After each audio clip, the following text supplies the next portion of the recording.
Olá, pessoal, como vocês estão? Gente, estamos começando a nossa temporada de 2025 com um convidado nada menos, nada mais do que uma autoridade em neurociência, que é um prazer poder recebê-lo aqui no nosso podcast da Facite, professor André Davim. Obrigado, Carol. Gente, tô aqui muito emocionada. Quando eu fico emocionada, eu falo um pouco rápido. Mas para você que está aí me assistindo, é o seguinte: o professor André Davim, ele é formado em ciências biológicas, é geneticista, é anatomista, mestre e doutor na área, já deu aula em Harvard, autor de inúmeros livros, palestrante, empreendedor, fundador da Neuro Academy. Então, assim, ele tem uma história para contar pra gente que eu tenho certeza que o que ele vai contar e compartilhar aqui com a gente vai impactar a sua vida. Então, corre lá, chama seus amigos, sua família para vir assistir esse episódio com a gente. Professor, que honra te receber aqui. Carol, obrigado pelo convite. Para mim é uma grande honra. Por onde eu passo, eu gosto muito de propagar conhecimento, né? Você falou um pouco da minha trajetória. Eu hoje, embora tenha formação dentro da área de anatomia e de genética, meu forte mesmo hoje é na neurociência, estudar comportamento, levar a importância do comportamento para dentro das empresas, para quem quer empreender, para quem está empreendendo, para a gente criar a mentalidade empreendedora das pessoas. Então, assim, é um momento agora muito bacana. Reforço o seu convite para que as pessoas chamem mais pessoas para assistir, porque vai ser um bate-papo bem bacana. Estou aqui à sua disposição. Obrigado pelo convite. Muito bom. Professor, vamos começar com uma coisa que é básica, às vezes para o senhor, mas às vezes quem está assistindo. O que de fato é essa tal da neurociência, que às vezes parece que é alguma coisa tão longe da gente, isso é só para quem pesquisa, que está lá nos laboratórios. Como que é isso no dia a dia, para a gente poder, assim, contextualizar o pessoal que está assistindo a gente? Na verdade, a neurociência, para a grande, talvez, e maciça maioria das pessoas, remete àquela pessoa de bata, uma gravatinha dentro de um laboratório, né, com ar-condicionado, fazendo experimentos com ratinhos, buscando soluções terapêuticas para doenças, tentando descobrir como as doenças surgem, tentando descobrir processos de reabilitação. Existe. Mas a neurociência ela é muito mais do que isso, por isso que a gente fala muito nas neurociências, né? Então, hoje, para você ter ideia, nós temos, por exemplo, você falou aí da Universidade de Harvard, é uma universidade que tem uma base de pesquisa que trabalha o neurologo. O neuro, que seria uma tradução literal, o neurodireito. Então, entender as bases comportamentais e como isso pode ser útil para o entendimento do exercício da área jurídica. Porque são cérebros que julgam, né? Então, você imagina aí um juiz que tem que tomar decisões, um juiz que tem que fazer perguntas, um juiz que tem que impor ordem. Aí você vai ter um promotor que vai fazer a defesa, que vai acusar, você vai ter advogado que acusa, que defende, e você vai ter um júri, por exemplo, que a partir de tudo isso também vai ter um julgamento e vai dizer lá qual é o parecer dele. E hoje a gente tem estudos que mostram que a depender da hora que está sendo julgado, se os jurados estão com fome, isso pode implicar na tomada de decisão dela muito mais precipitada pelo fator ansiedade, irritabilidade, porque está com fome. Por isso que tem lá advogados que pedem suspensão do julgamento, juiz que pede intervalo para as pessoas se registrar. Então tem muitas áreas. Tem a neuroarquitetura, que hoje trabalha ambientes bonitos como o seu aqui, que possam modular o meu comportamento. Então a neurociência hoje é muito grande. O seu espectro de atuação, por ser uma ciência multidisciplinar. Mas o que a gente está vendo nos últimos tempos para cá? Que a neurociência, nós embarcamos numa viagem rumo aos negócios, ao mundo dos negócios. Hoje a gente sabe que vender, por exemplo, envolve emoções. Sim, verdade. Isso a gente só vende para quem compra. Então, quem vende precisa entender das emoções, de comportamento, quem compra precisa entender. E, por exemplo, a gente hoje tem muitos trabalhos de consultoria dentro de empresa. Por quê? Porque por maior que seja uma empresa, você pegar a empresa dessas, uma Big Techs, e você pegar um consultório odontológico que tenha lá o dentista, um atendente e um outro dentista lá, que é um sócio. Pode ser uma de 3 pessoas e uma de 3.000 pessoas. Nós estamos falando de pessoas que se conectam entre si e que elas precisam ser produtivas para que o propósito do empreender tenha sucesso, que a gente empreende para ter lucro. Sim. Então a gente trabalha hoje para entender como eu posso performar melhor, o que é que eu posso fazer para o meu cérebro ser melhor e eu ter uma melhor performance. Porque com isso eu me torno uma pessoa mais produtiva e, consequentemente, eu gero lucro. Então os grandes empresários e a gente que trabalha, a gente que é empresário também, a gente entende hoje que a gente está aqui no seu podcast dentro da sua faculdade. Uhum.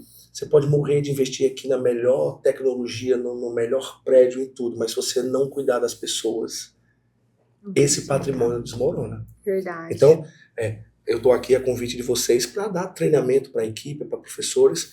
Então, isso é muito importante. Por quê? Porque quem é que ensina? Não é o computador que ensina o aluno, é o teu professor. Verdade. Não é um equipamento que gerencia a universidade, é você, o seu modelo de gestão. Então, hoje entender de neurociência é importante para uma coisa muito básica. Para a gente entender de comportamento. Porque uma vez entendendo de comportamento, eu vou entender processos importantes que ocorreram, que estão ocorrendo e ocorrerão ao longo da minha vida. E, consequentemente, eu vou poder tomar decisões, tá, que promovam mudanças importantes. A gente fala muito do presente, né? Verdade. A neurociência provou que o presente dura em torno de 5 segundos. Então, o que a gente acabou de falar agora já virou... Já é passado. Já é passado. Então, a gente tem que estar focado agora. E, às vezes, eu não tenho que tomar decisão no meu momento presente. Então, via de regra, eu tenho 5 segundos para tomar decisões, às vezes, extremamente importantes de uma vida. Verdade. Que vai deixar memória e que vai poder transformar o futuro. Então, assim, hoje, quem quer ser diferente em qualquer segmento da vida, pessoal e profissional, precisa estudar neurociência. Olha, isso aí é uma informação importante. Então, independente se você vai ser um dentista ou já é, né, um advogado, um médico veterinário, um radiologista, um enfermeiro, ou um médico, ou qualquer profissão, ou professor, precisa entender. E eu quero saber, professor, como que nasceu isso do senhor? De onde que veio essa ideia, né? O senhor com a formação em ciências biológicas, como que foi para chegar e estudar o cérebro? Porque quando a gente olha o cérebro, a peça cérebro, né? É um tanto de uns emaranhados, assim. E como que nasceu isso dentro do senhor? O que que te motivou a fazer essa busca? Porque tem muita gente que fica nessa... né? Será que eu tô indo pelo caminho certo? Então é bom a gente ouvir um pouquinho também isso. De uma forma bem resumida, eu tomei uma decisão na minha vida do que eu não sabia exatamente a profissão, mas o que caminho eu queria seguir. Eu sou filho de um pai que é militar, que pelo fato de ser militar, ele rodou muitas cidades. E eu tive uma parte da minha infância que foi numa cidade no interior de Goiás, chamada de Anápolis, tem uma base da aeronáutica lá, e a gente foi morar lá. E lá tinha uma escola que era vizinho à Vila Militar, chamada de Couto Magalhães. Eu não sei ainda se existe, eu soube depois que até virou faculdade, enfim. Não chamava Anápolis, não? A cidade é Anápolis. E lá tinha uma escola... Você é de Anápolis? Sou de Anápolis, formei em Anápolis. Então lá tinha uma escola chamada de Couto Magalhães, que tinha uma existe. Faculdade de odonto. União Evangélica, hoje eu formei. Olha aí, então olha que legal. Olha, não sabia. Olha aí. E lá o que acontece? Eu estudava lá na escola e por saber que lá tinha uma faculdade de odonto, eu soube que tinha um cadáver lá, tinha corpos para estudar. E eu me lembro que todos os meus coleguinhas em intervalo, era todo mundo com suas lancheirinhas para bater um papo, para brincar, e um dia eu fugi. Literalmente, eu mudei a rota. E eu fui procurar esse local onde tinha, porque eu queria ver um corpo. O cadáver. Que é o cadáver. E eu consegui ver. E assim, eu confesso, sendo muito honesto, eu não tenho muita certeza se isso é do meu imaginário ou se realmente eu vi e registrou, mas eu não tenho lembranças muito claras. Mas eu me lembro que eu estava como se fosse numa janela olhando, mas uma coisa é real para mim. Uma professora me abordou, viu que era uma criança e perguntou o que eu estava fazendo lá. E eu disse, eu vim ver o corpo. Ela disse, mas você não pode estar aqui. Mas eu quero ver. E a forma, acho que da minha sinceridade na inocência de uma criança, acho que aquilo sensibilizou. E ela me permitiu ver o cadáver à distância, mas eu vi. E eu disse, eu quero estudar isso. O que ser para estudar aquilo eu não sabia. Enfim, eu vim nessa trajetória toda. Pelo fato do meu pai ser militar, depois eu fui morar em Pirassununga, que é onde tem a academia da Força Aérea, que tem a Esquadrilha da Fumaça. Aí a gente começa a ter aquelas influências no ambiente, né? Você é aviador, eu quero ser piloto de avião. Dormir e acordar vendo avião subindo, descendo. Aí quando eu fui andando na faculdade, eu disse, poxa, eu vou fazer vestibular pro ITA. Comecei a me preparar, mas não era. Não era. Porque eu queria ser um professor pardal. Eu me lembro que eu disse uma vez para minha mãe, mas eu quero ser um professor pardal. E para mim, o que era ser um professor pardal? Eu queria pesquisar coisas, descobrir coisas e ensinar aquilo que eu descobri. Resumindo, no primeiro momento, eu pensei em fazer medicina. E eu conversando com um primo meu, que é cardiologista, ele já sabendo dos meus anseios, ele disse, André, você vai se frustrar. Porque na medicina você não vai conseguir fazer o que você está pensando. Porque se você for fazer isso, você vai virar um pesquisador, você não vai conseguir ser médico. E se você for ser médico, dificilmente você vai conseguir conciliar com isso aqui. E aí foi quando eu tomei, foi uma decisão mais assertiva da minha vida profissional. Eu disse, sabe o que eu vou fazer? Eu vou na universidade, eu me formei na Universidade Federal do Rio Grande do Norte. Eu fui lá para conhecer o curso de Ciências Biológicas. Por quê? Porque eu fui, né, procurar saber. E eu tinha uma pessoa que conhecia uma pessoa formada na ciência biológica, que falou um pouco, e aí eu dei tanta sorte na minha vida, porque assim, aquela história, né, a gente também conta com a sorte. Verdade. E aí eu cheguei na universidade e encontrei uma professora. Eu disse, pois não, eu disse, olha, eu queria conversar com alguém que fosse professor do curso de Ciências Biológicas, eu estou pensando em fazer. Ela disse, eu sou a coordenadora do curso. Olha. Eu me lembro que o Centro de Biociências tinha 8 departamentos. Desses 8 departamentos, só um ficava fora, que era o departamento de oceanografia. Todos os outros eram lá. E ela me mostrou de um por um. E cada departamento que ela passava me encantava por projetar coisas. Mas quando eu fui para o departamento de morfologia, que aí eu fui ver histologia, anatomia, embriologia, anatomia comparativa. Eu disse, gente, é aqui. Quando eu subi para ver o departamento de biologia molecular, eu disse, é aqui. É aqui que eu vou unir minha pesquisa com minha atividade prática, enfim. E foi quando eu tomei a decisão. Vou fazer o vestibular para ciência biológica, fiz, passei, me formei na universidade. E dentro da universidade eu entrei para uma base de pesquisa para estudar genética. Eu trabalhei muitos anos com câncer do colo do útero, né, com HPV, os estudos do HPV e o câncer do colo do útero. E paralelo a isso eu passei num processo seletivo para ser monitor de anatomia.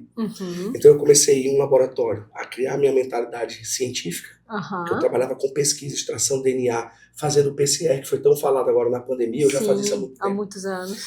E trabalhando com câncer, e paralelo a isso, trabalhando a docência, porque eu ficava monitorando para os alunos e dentro de uma ciência do cadáver que um dia eu vi. E aí eu me formei, eu me tornei um anatomista, então eu me tornei um professor de anatomia, e aí saí, comecei a fazer minhas qualificações, fiz especialização, mestrado, doutorado, fiz pós-doutorado, e trouxe a neurociência com toda a base anatômica,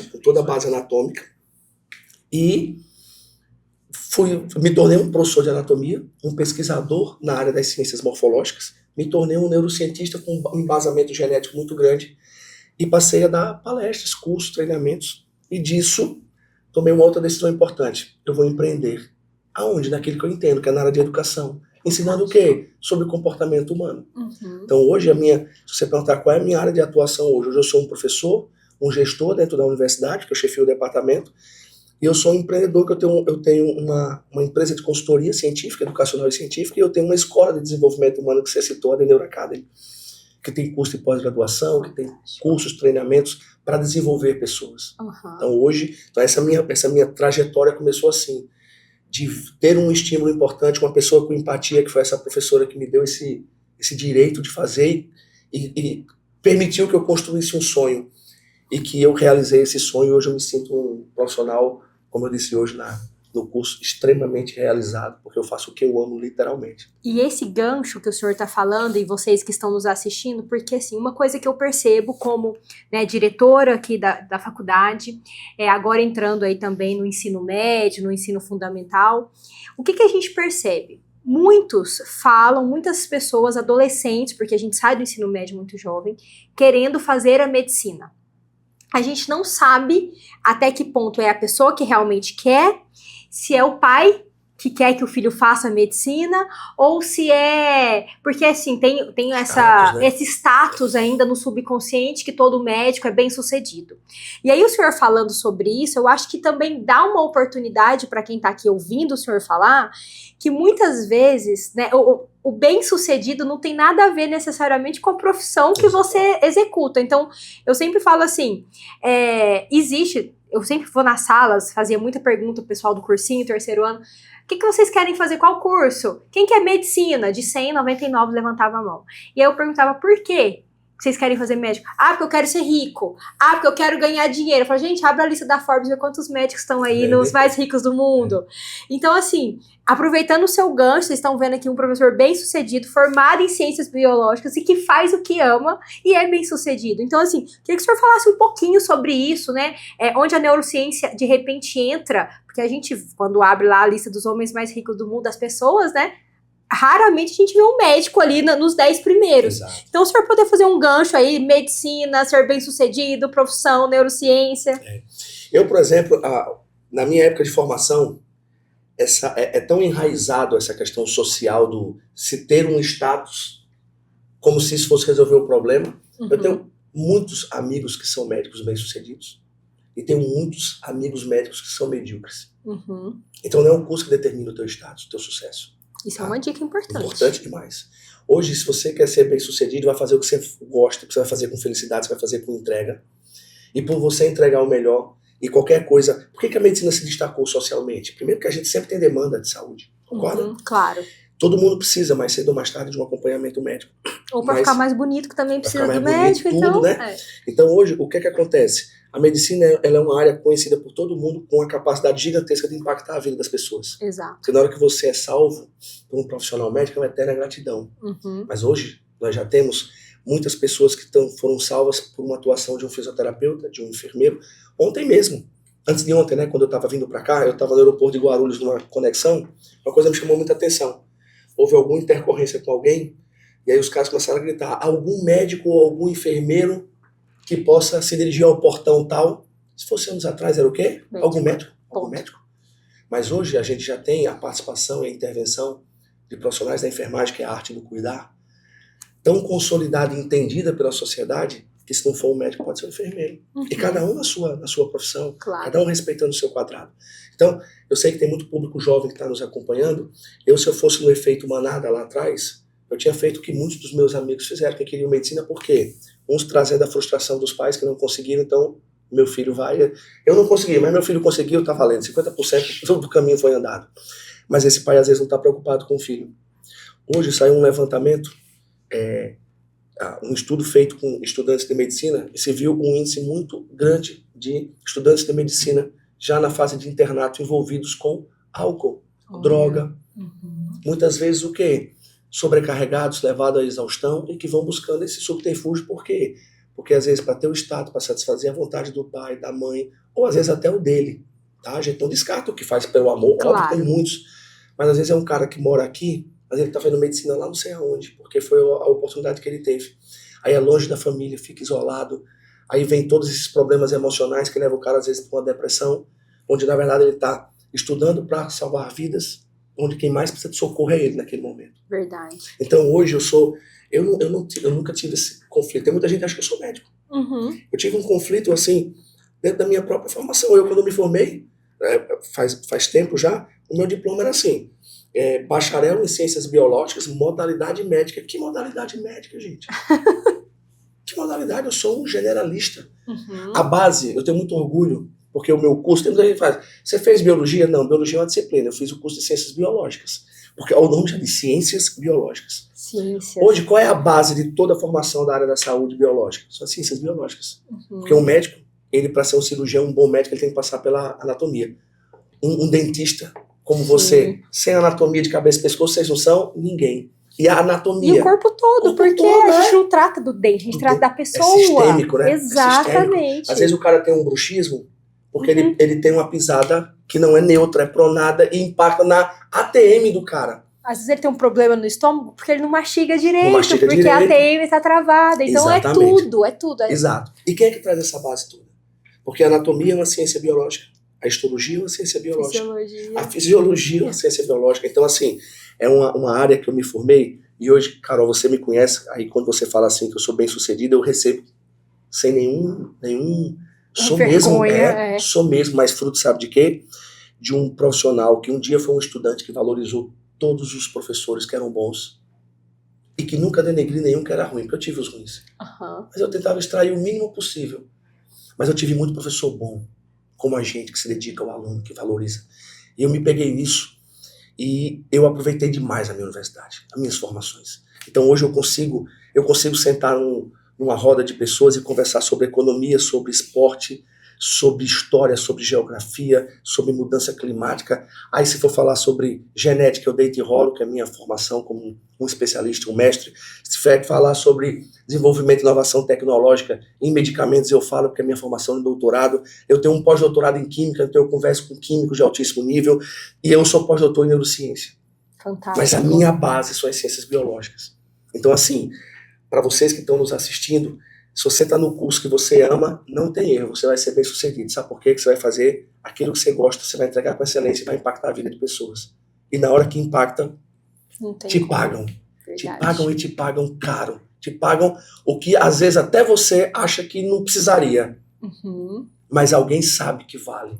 Então assim, eu entendo muito o apelo. Né? Por quê? Porque antigamente a gente tinha números insuficientes de médico para atender a população. Então o dinheiro era muito mais fácil. Mas hoje a gente sabe que tem médico que está uma hora dessa atendendo o paciente, está buscando na demanda, está recebendo R$60 no plano de saúde. Dos grandes, viu? Verdade. Ginecologistas, obstetras que estão fazendo parto aí, estão levando R$1.000. E olhe lá. E a gente vê aí palestrantes como a gente, empreendedores como a gente, que uma hora de consultoria vale quanto? Exatamente. E é com conhecimento. Né? Quanto é que vale hoje cuidar da dentição de uma pessoa que passou a vida toda sofrendo bullying? Isso. Porque não podia sorrir, porque os dentes não eram como a sociedade exige. Aí alguém foi lá e fez um sorriso bonito como o seu e muda, transforma a vida dessas pessoas. É disso que a gente está falando, entendeu? Isso assim, sempre importante, eu fico feliz quando vem um convidado que traz isso pra gente. E na conversa o senhor falou assim, que o senhor aproveitou muito bem tudo que a sua faculdade tinha para te oferecer e aproveitou o melhor dos seus professores. Tem professor que a gente gosta, tem professor que a gente não gosta, e é assim mesmo, a gente não gosta de todo mundo, mas essa para mim é uma dica fundamental. Por quê? Falando aqui da nossa, né, da Facite mesmo, a gente tem muitos programas aqui dentro, programas de extensão, programas de intercâmbio, ações que não é de sala de aula que a gente fala, as ações obrigatórias, são as ações extras. Tem muita coisa para oferecer. Onde eu formei também na Uni Evangélica, lá em Anápolis, também eu estava em tudo. Vaga de monitoria, lá estava eu. Era centro acadêmico, lá eu estava. Tem isso. O que eu podia entrar para aproveitar, porque afinal de contas, o tempo é agora, né? E aquilo ali, e assim, isso me deu bagagem para fazer o que eu faço hoje, porque lá na faculdade, como eu aproveitei tudo que eu podia aproveitar, eu já fui construindo essa mentalidade para hoje a gente também construir a Facite e construir o colégio, enfim. Então, assim, eu vejo isso muito forte. E às vezes eu percebo que eu tenho uma ânsia, uma angústia, a gente até falou sobre isso, assim, que às vezes a gente quer trazer muitas coisas para os alunos, para os professores, e nem sempre, às vezes, a gente consegue fazer com que todo mundo participe. Porque eu fico pensando, gente, é tanta coisa legal. Uma oportunidade. Uma oportunidade. E aí, assim, eu queria que o senhor comentasse alguma coisa sobre isso, assim, a importância desse momento da faculdade, dos laboratórios, das monitorias, das bolsas de pesquisa, bolsa voluntária, programa voluntário. Eu participei de todos os programas voluntários. E hoje, às vezes, eu ouço gente falando assim, eu não vou fazer pesquisa de graça para a faculdade? Eu vou publicar um artigo de graça? Como, assim, a gente ainda está aprendendo, sabe? Assim, eu queria que o senhor comentasse, dentro da sua experiência de neurociência, o senhor tem acompanhado aí, né, os públicos jovens, os públicos já mais da nossa idade, né? Não vou falar das próximas, porque, né? Enfim, que o senhor comentasse sobre isso dentro da sua experiência.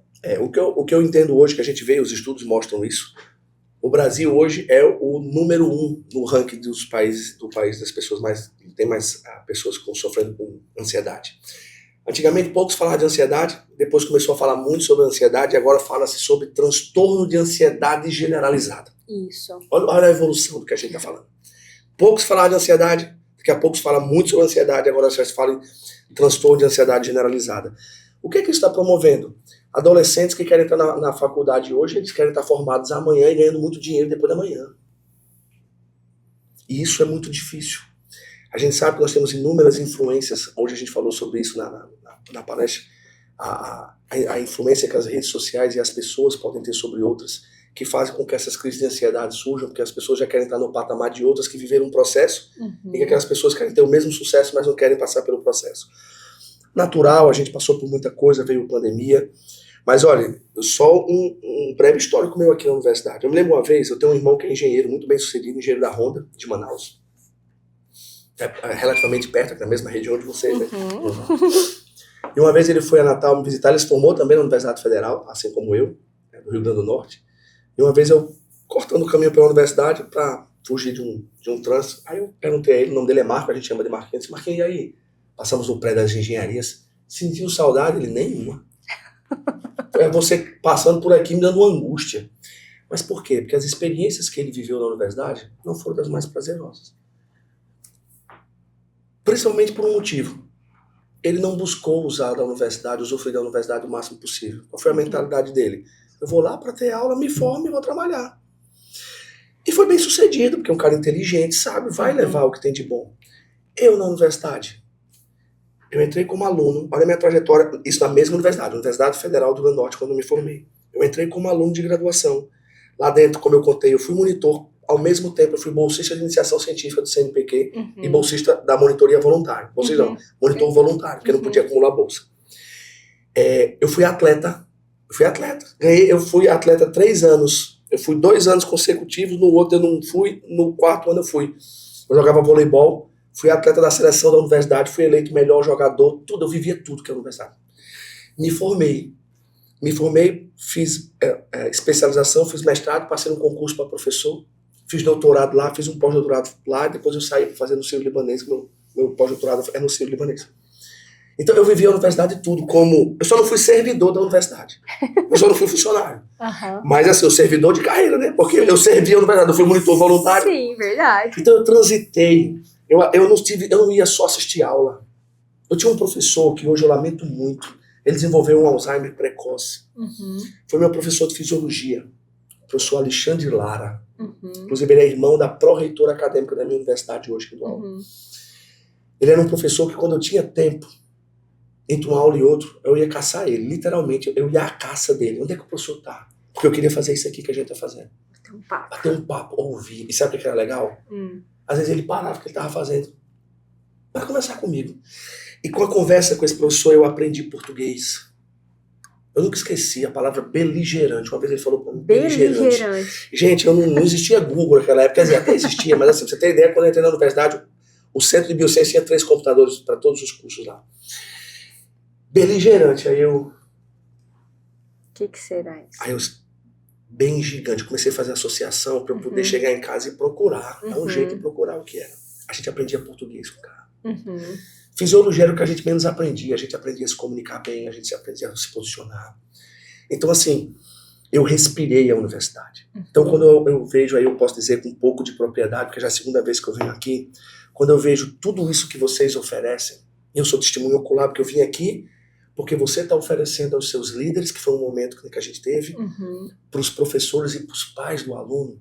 Isso mostra, deixa para mim muito claro o zelo que vocês têm com o aluno, com quem vocês vão colocar, inserir nesse mundo do trabalho que está cada vez mais desafiador. Porque olha só, alunado que está assistindo a gente, se eu dizer uma coisa para vocês, se vocês estão achando que o difícil é concluir o curso, é nada, porque depois que conclui, eu costumo brincar com o meu aluno e dizer o seguinte: enquanto o aluno está fazendo o curso, ele tem uma vantagem, ele pode dizer que é estudante. Verdade.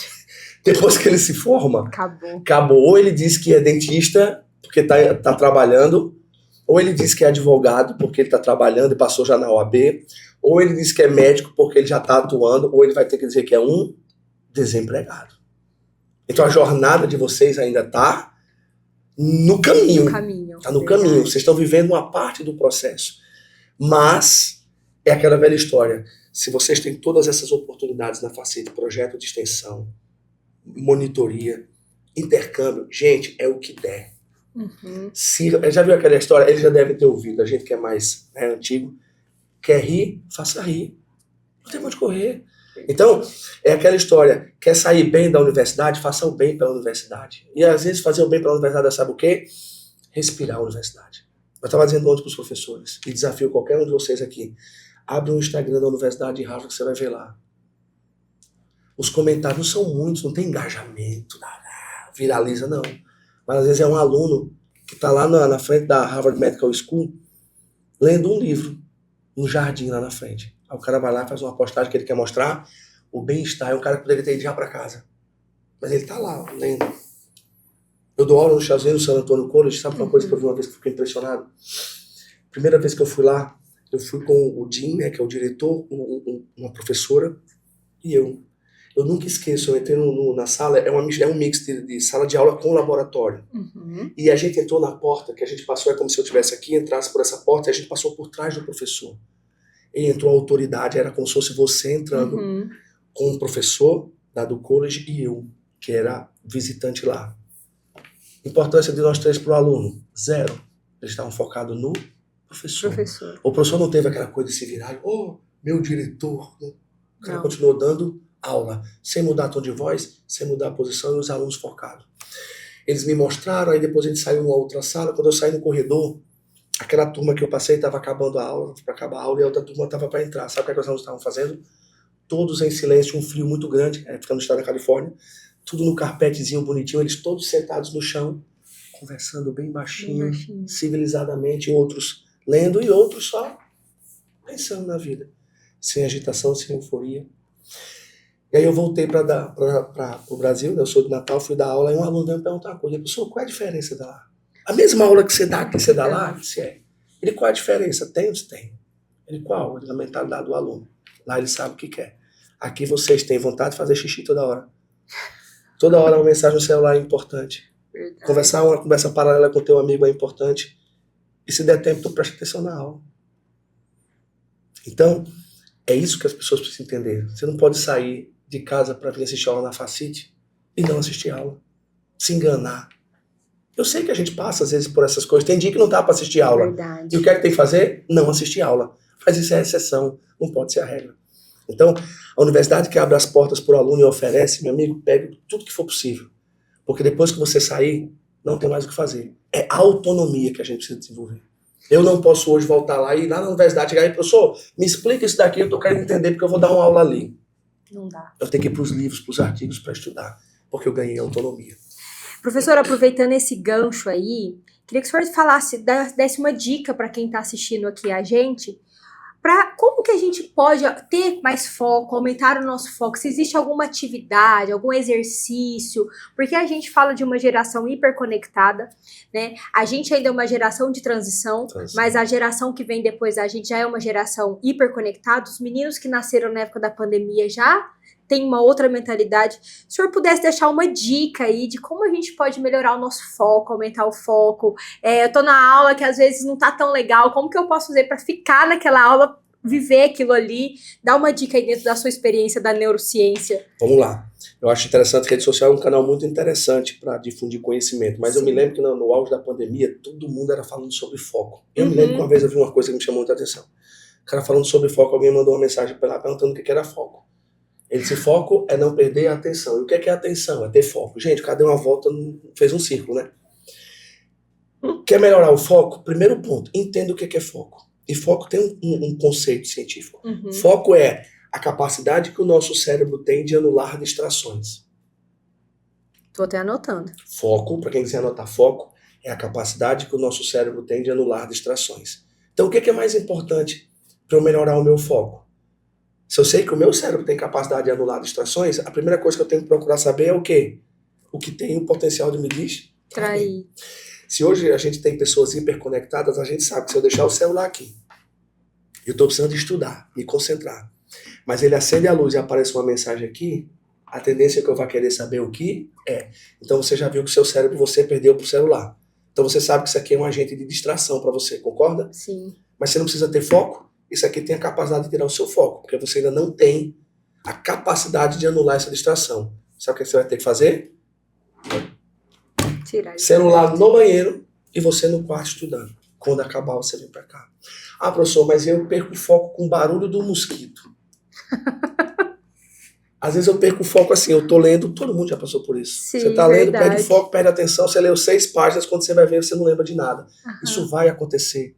Mas essas são as exceções. Então, primeira coisa para a gente manter o foco é saber o conceito. Se a gente sabe que a capacidade que a gente tem de anular a distração, depois é buscar quais são os agentes que me distraem, para eu poder me livrar o mais rápido disso tudo. E a partir daí a gente se auto-monitorar o tempo todo. Se a gente monitorar tudo que a gente faz ao longo do dia, se a gente estivesse anotando, como você está aí, professor, anotando, tudo que a gente faz durante o dia, no final do dia a gente ia ter muita vergonha, viu? Verdade. Passei 3 horas no Instagram vendo um bocado de fofoca que não me acrescentou em absolutamente nada. Fiquei ali no intervalo da aula conversando com fulana que é chato pra caramba e que me prejudica, não me faz bem, mas eu passei lá 20 minutos com ele lá. E do que aquilo que te edifica talvez seja a menor parcela do teu dia. Então, é monitorar comportamento. Por isso que a gente fala que autoconhecimento hoje, literalmente é a chave das algemas. Então, uma pessoa que está hiperconectada, ela está diante de um grande problema. Nós somos de uma geração que é de transição. A gente sabe que isso aqui, pra gente, é importantíssimo. Porque isso aqui é tecnologia, não é? Exatamente. Mas por que podcast ainda perde para Instagram em termos de postagem? Porque isso aqui é um bate-papo de 30, 40 minutos. Aqui, em um máximo 1 minuto, passa uma informação, daqui a pouco vem mais um. Então, tem muito efeito surpresa aqui. Sim. E isso é o que eu estava explicando hoje na palestra, né? O famoso FOMO, Fear of Missing Out, medo de perder. Sabe o que é isso? São pessoas que hoje estão sentindo a necessidade de estar aqui conectada, porque se ela não tiver, ela está sabendo que tem pessoas que estão. E se as pessoas estão, elas estão sendo beneficiadas, eu estou de fora. Então eu vou para cá. Olha só. Esse é o vício hoje. É muito interessante, assim, eu até anotei aqui para fazer. Uma coisa que eu aprendo muito é anotando. Eu descobri isso. Eu também. Sou muito visual. Quando a gente digita, o seu movimento para o cérebro ele é repetitivo, só de digitar com o dedo, né? Agora, escrever, o A é diferente do B, que é diferente do C, então parece que aquilo... Ativa mais áreas do cérebro, né? Isso, então eu aprendi que eu aprendo escrevendo e também falando. Ouvindo eu já tenho mais dificuldade, mas ainda assim eu junto tudo para poder, né, focar o aprendizado. Então, a primeira coisa é a gente entender o que é o foco, que é a capacidade que o cérebro tem de anular distrações. Super interessante. Nós temos essa capacidade, uns mais, outros menos. Isso, então todo mundo tem. Então isso é importante. Uma vez eu ouvi uma pregadora falando, né, que ela falou assim, porque você tem que ler a Bíblia todo dia, o povo falando assim que tem dificuldade de ler a Bíblia. Aí ela dando a dica, aí agora faz todo sentido. Ela, primeira coisa, pega o mafioso, que é o celular, e deixa ele em outro lugar. E vai, 3 minutos, concentra 3 minutos, pronto. Depois você volta.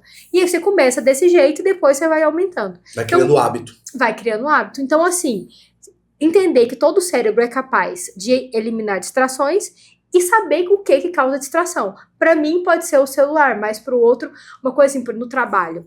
Se eu deixar o WhatsApp no computador, eu não trabalho. Eu só respondo o WhatsApp. Então tem horas... Aí entra o senso de urgência, né? Se chegou a mensagem, eu tenho que responder. Eu tenho que responder. E quem me acompanha sabe que eu demoro, mas eu respondo. Tem mensagem que às vezes fica lá 20 dias que eu ainda não vi, porque chega muita mensagem. O senhor mesmo, às vezes chega a mensagem, demora pra responder, mas eu respondo. E aí, fazer esse monitoramento. Uma vez eu fiz um exercício de anotar tudo, porque eu queria aumentar a produtividade. Eu falei assim, gente, mas o dia passou e parece que eu não fiz nada. E eu acho que muita gente passa por isso. Sabendo que tem um monte de coisa pra fazer, né? Passou o dia, eu trabalhei e parece que eu não resultei. Aí eu comecei a anotar tudo que eu tava fazendo no meu dia. Eu andei com a agendinha. Sei que pode parecer uma bobeira. Mas aí eu fui vendo. 5 minutos no Instagram que eu achava, não era 5. Era 25. Aí depois, na hora do almoço, mais 35. Quando vê, 3 horas no Instagram. E a gente perde a noção. Só vou dar uma olhadinha. É uma olhadinha que depois, quando você vai ver, foram 15 minutos, 30 minutos. E aí que eu poderia estar fazendo alguma coisa. Então, assim, isso foi muito, pra mim, muito interessante. Agora, saber o conceito, pra mim, é importante. Porque daí eu consigo agora... Parece ter uma clareza, né? E só pra vocês verem que, assim, às vezes as pessoas também têm aquele excesso de culpa, o autoflagelamento que não precisa. Eu mesmo, como neurocientista, entendendo sobre cérebro, cara que tira cérebro da cabeça das pessoas, que estuda neurônio, faz um monte de coisa. Você sabe que é um agente de distração pra mim, no trabalho, no estudo, seja o que for. Que eu monitoro muito isso na minha empresa, na própria universidade. Se eu souber que tem café. Café? Impressionante. Bom que aqui não tem café, então. Se eu souber que aqui tem café... Eu estaria aqui conversando com você, sabe o quê? Já pensando qual é a oportunidade que vai aparecer para eu poder tomar um café. Pelo fato daquilo ser agradável para mim, para o meu paladar, para aquilo me fazer bem. Então, assim, tem pessoas que têm isso com comida. Tem pessoas que, por exemplo, não estudam em casa, não trabalham em casa, porque tem geladeira, e geladeira é local de armazenamento de alimento, e aquilo é uma coisa que fica te levando. Por isso que ninguém rende, ninguém é produtivo com fome. Porque o cérebro ele vai para aquilo que é prioridade. O cérebro adora recompensa. O cérebro só trabalha com recompensa. Então, qual é a recompensa de eu passar 2 horas estudando para uma prova? E qual é a recompensa que eu tenho se eu for ali na geladeira e atacar um doce? Uma coisa que você gosta muito. E é imediato. E é imediato. Prazer é imediato. Esse prazer aqui só vem depois que você fizer a prova e sair uma nota boa. Esse aqui é ali. Eu vou ali em 5 minutos eu volto com outro astral. Sim. Então o teu foco vai fazer o quê? Desvia a atenção. Então pode parecer uma coisa assim desafiadora, mas são coisas simples do dia a dia que são tomadas decisões importantes. Então eu hoje, por exemplo, lá no escritório, é um local para mim que é meu escritório, mas a minha sala é um local de estudo. Sim. Eu digo muito lá para a secretária, ó, às vezes, quer café? Eu me pergunto se eu quero. Escritório que até eu esqueço. Mas se você vier perguntar se eu quero, eu vou me lembrar. E aí eu perdi o foco. Então, eu evito muito. Então, assim, para ninguém também ficar se culpando demais, sabe? Na verdade, é preciso se conhecer. Hoje eu sei quais são os meus principais agentes estressores. Que tira foco e que me estressa. Eu sei muito. Por exemplo, eu disse ontem, né? Meu celular não apita para quase nada. Ele só vai apitar aqui. Tá? Para um e-mail que eu tenho institucional. E ele só vai apitar para banco. Por quê? Por causa de fraude, essas coisas todas. Porque eu sei que se eu tiver aqui, inerente à minha vontade, mas se eu tiver aqui, aparecer aqui um WhatsApp que apareça que é de uma pessoa importante para mim, eu vou perder o foco aqui na conversa com o Carol e vou olhar. E aí, nisso, eu perdi a minha escutativa com você. Passou despercebido uma palavra importante, que às vezes, a gente, professor, tem um poder, um potencial de alcance muito grande de transformação na vida da pessoa. Às vezes é uma palavra, uma aula, que transformou a vida de uma pessoa. E às vezes essa palavra foi perdida por uma distração aqui. Olha só. Então é relativamente simples, mas precisa ter disciplina para estar monitorando tudo isso. Mas no final confia que vai dar certo. É isso mesmo. Bom, olha só. Foi tão rápido a nossa conversa, tem 40 minutos. E a gente já vai ter que despedir com dor no meu coração, porque eu acho que eu ficaria a tarde inteira aqui falando com o senhor. E eu ficaria também aqui, porque eu gosto, viu? Parabéns. Não, e é muito conhecimento, gente. O professor André Davim é fantástico. Sigam ele nas redes sociais, porque assim, não é só o conhecimento técnico, mas a gente vê ali a sua vida. Uma das coisas que eu mais admiro, a gente conhece muito bastidores de quem tá na internet. É a pessoa, aquela integridade que você vê na câmera é o que você vê também nos bastidores, né? E eu vejo isso muito no professor André Davim. Então é @André Davim, não é Davi, não, né? André D-A-V-I-M. D-A-V-I-M. Então sigam ele para mais conteúdos como esse aqui que a gente tá falando para vocês. É muito conteúdo mesmo que a gente usa na prática, no dia a dia. E eu vou pedir pro senhor olhar para aquela câmera para deixar uma mensagem final para quem tá nos assistindo. E eu tenho certeza que vocês gostaram. Já vai ficar o convite para volta e a gente deixar uma tarde inteira pra gente gravar. Porque assim, é tanta coisa que eu queria perguntar e não vai dar tempo agora, mas é bom que tenha o gostinho do quero mais e o senhor volta. Então, antes de falar aqui diretamente para todo mundo, agradecer a professora Carol. Tenho a certeza, a gente já conversou muito nesses 2 dias aqui, o quanto eu admiro, o quanto eu vi em loco a seriedade do trabalho de vocês, de verdade. Vocês estão numa cidade que é uma cidade do interior de um estado tão jovem, mais jovem do que eu sou, mais velho do que Tocantins. Verdade. Né? Então é gente que roda o Brasil e o mundo, a gente vê tanta dicotomia quando se fala de educação, né? Aí o cara vai lá, você dá aula em Harvard, você vê que espetáculo, você vai ali, que vergonha. E a gente vê a instituição como a de vocês, e eu muito feliz, depois de quase 3 anos, voltar e ver vocês agora com uma escola, né? Então, a Império, então assim, parabéns pelo seu trabalho e principalmente pela sua energia. A gente vê que você deposita muita energia naquilo que você acredita que é a educação, isso é louvável. Né? Você é tão jovem, sou de uma excelente formação. Então, eu fico até lisonjeado de receber o seu convite, pode ter certeza disso, você sabe disso. Eu fico muito tranquilo porque você sabe que isso é a pura verdade. E para você que está assistindo a gente, eu só queria dizer uma coisa para vocês. Eu tenho 47 anos de idade, não sou mais nenhuma criança, né? 47 anos de idade, e eu cheguei onde eu cheguei na minha vida sendo uma pessoa reconhecida, tá? Eu não sou reconhecido porque eu sou uma figura bonita, porque eu sei que eu não sou horrível, mas também estou longe de ser um ator global, um galã. Mas hoje eu sou reconhecido não é por dinheiro, não sou reconhecido pela fama, não sou reconhecido por beleza, eu sou reconhecido pela minha formação. E educação é uma coisa que ninguém tira de ninguém. Verdade. Eu posso chegar aqui com o carro mais caro do mundo, chegar com a Ferrari aqui. Mas eu posso sair daqui, bater o carro e eu perdi esse carro. Eu posso ter vindo de jato. Se esse jato cair comigo dentro, eu morro. Né? Eu perco o avião. Mas a educação, quem é que tira esse meu conhecimento? Quem? Só Deus. Então na hora que Ele quiser, o meu empréstimo aqui acaba e eu vou pro céu, que é o que eu acredito, que eu vou pro céu. Então assim, se eu posso deixar aqui um último legado para vocês de conselho, alguma coisa, estudem. É a única coisa capaz de transformar a vida de qualquer outra pessoa. Aí você vai dizer, mas eu conheço um cara que nunca teve acesso à educação e ele mudou de vida. Aí sabe qual é a minha resposta? Imagine se ele tivesse tido educação. Se ele tivesse tido a oportunidade. Ele não tinha sofrido, ele não tinha os calos que ele tem, ele não tinha as rugas que ele não tem os maltratos emocionais que ele tem. Porque eu conheço pessoas que são muito mais bem-sucedidas financeiramente do que eu, muito mais bem financeiramente do que eu, mas eles não têm a minha formação. E eu sei que eu ainda tenho tempo, por exemplo, de ser bem-sucedido financeiramente como eles. Mas eles já não terão mais a oportunidade de ter a formação que eu tive. Verdade. Porque pelo tempo não dá mais. É isso mesmo. Então, é aquela história, eu sei que tem pessoas que não tiveram acesso à educação e prosperaram na vida. Parabéns a todos eles. Mas eu tenho certeza que se tivesse, o caminho tinha sido muito mais suave. Então, se permitam não ser dependentes emocionalmente de ninguém, não ser dependente financeiramente de ninguém, e para isso depende de uma coisa, independência cognitiva e independência emocional. Estudem para isso, que vai dar tudo certo, tá? Então, fica aí as minhas últimas palavras. Levem a educação a sério e depois vocês vêm contar a história de sucesso de vocês pra gente um dia.